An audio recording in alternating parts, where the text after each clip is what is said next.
The death toll rose today in the deadly condo collapse in South Florida. Search crews recovered the body of yet another victim, bringing the death toll now to 11. The mayor of Surfside announced tonight 136 people who lived in the condo building have been accounted for, but 150 people are still missing.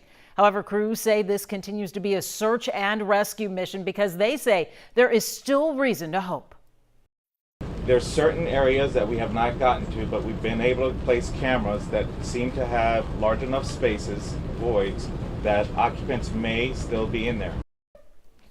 Specially trained first responders from Israel and Mexico are helping with the search, which has been hindered at times because of pop-up thunderstorms. Well, since the day of this collapse, there have been questions about how this could happen and what can be done to prevent it from happening again. A team with ties to Rice University might help answer those questions. Here's Jason Miles with an update. There's a lot that goes into keeping a building like this standing, and figuring out why one fell in Florida could take years. Buildings don't just collapse. That's why Rice University provost and engineering professor Reginald DesRoches was shocked by what he saw happen in South Florida. A tower tumbling without external forces like a hurricane, earthquake, or explosion. But to see a building collapse just from gravity loads is quite uncommon. In addition to his duties at Rice, DesRoches chairs the National Construction Safety Team Advisory Committee within the National Institute of Standards and Technology, or NIST.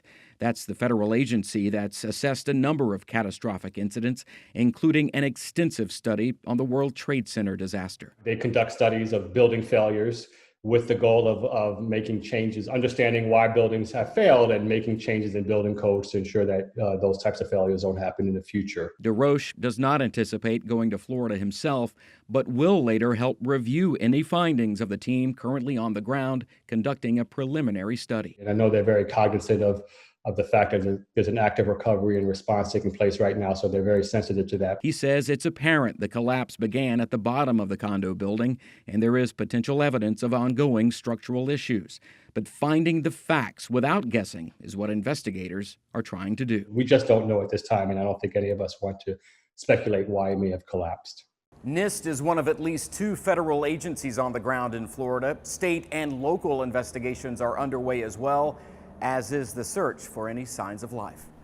Back to you.